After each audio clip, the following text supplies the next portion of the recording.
During the State of the Nation address, President Cyril Ramaphosa said our lifespan has increased from 54 years to 65. And an increased lifespan means the country must now plan for an aging population and reduce the burden of disease.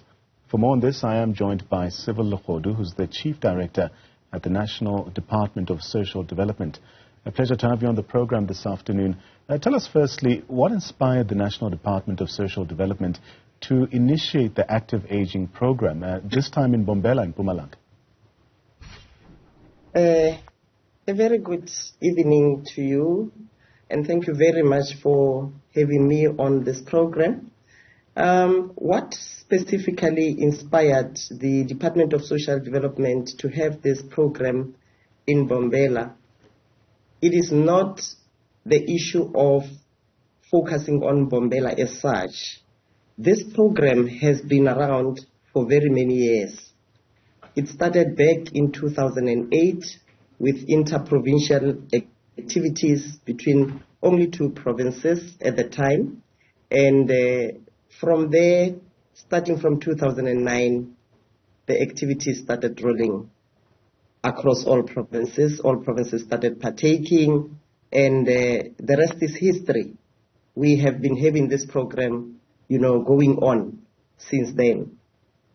So the focus was not on older persons that are in Mbombela specifically. It was on all older persons that came from different provinces. They all converged here. There was excitement. Approximately 1,300 older persons were here, and they took part in different activities. But they also had a very important part of them coming to Mbombela, where they had an opportunity of engaging with our political principals and senior government officials to really engage with them and table some of the concerns that they have through a very robust dialogue session that was held on the first day of them being here in Mbombela. Legodu, as you know, this tournament was also affected by some rain, but it didn't seem like this hampered the spirits of the people participating. How did the persistent drizzle affect the spirit of the older person soccer players, and how did they overcome the weather conditions there? The spirits were never dampened. There was excitement all the way. Everybody was excited from the onset. Even when it rained, they were just ready to entertain everybody and to take part in the activities. And they constantly, checked whether the rain was still on or not. And on the other hand, there was a parallel session that was going on, like I indicated, where dialogues were in fact taking place. And some other older persons were then taking part in those dialogues. But the rain was not really very bad. There was a time when we then had the opportunity of having the rain stop, and older persons were ready to start taking part in their activities.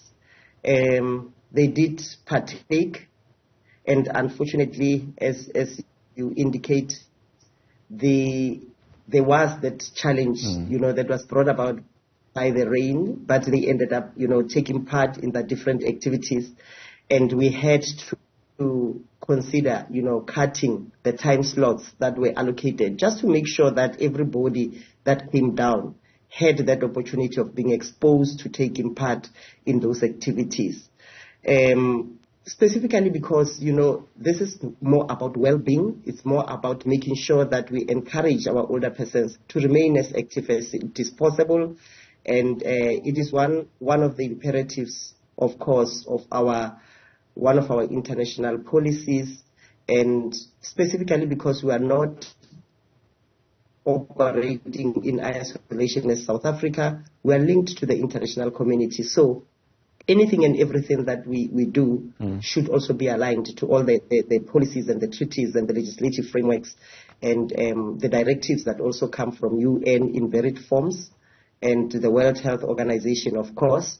We also know that recently we have, received the Decade of Healthy Aging, which expects all countries to start coming up, with a strategy that is going to enable the country to start being ready for the growing population. Currently, South Africa is about 5.4 million older persons.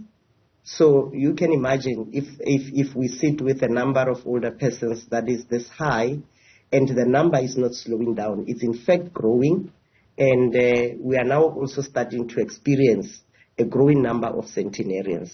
Our older persons are living now beyond the age of 100, and we sit with almost 9,000 at this point in time. They are 8.6 at this point in time. So we need to be ready as a country to ensure that our systems are responsive to the needs of older persons, because with a growing population, obviously, one would also expect that the burden of disease is something that we're not going to be able to run away from.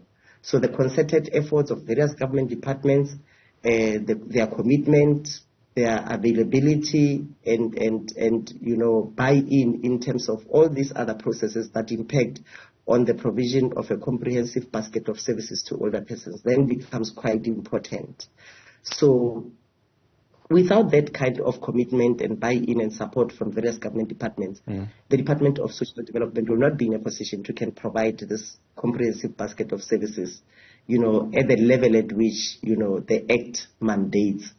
When you look at Chapter 5 of our legislation, it specifically speaks about an integral aspect of our work, which is about the protection of older persons, and it is more embedded around making sure that their well-being, their status, their rights, and their dignity are at all times upheld, but also importantly, making sure that they are safe and they are secure in their own environments. And you can imagine, in terms of the unfolding of so many events in this country that are crime-related, the safety of our older persons. So the issue I'm raising says the need for an integrated approach, collaborative approaches, and, the involvement of various other government departments and key stakeholders, of course, remains quite important for us to be able to deliver effectively on this program. Thank you so much for your time. That's our guest, Cyril Legodu, who's the Chief Director at the National Department of Social Development, telling us there about efforts to promote healthy living, especially amongst the aged as well.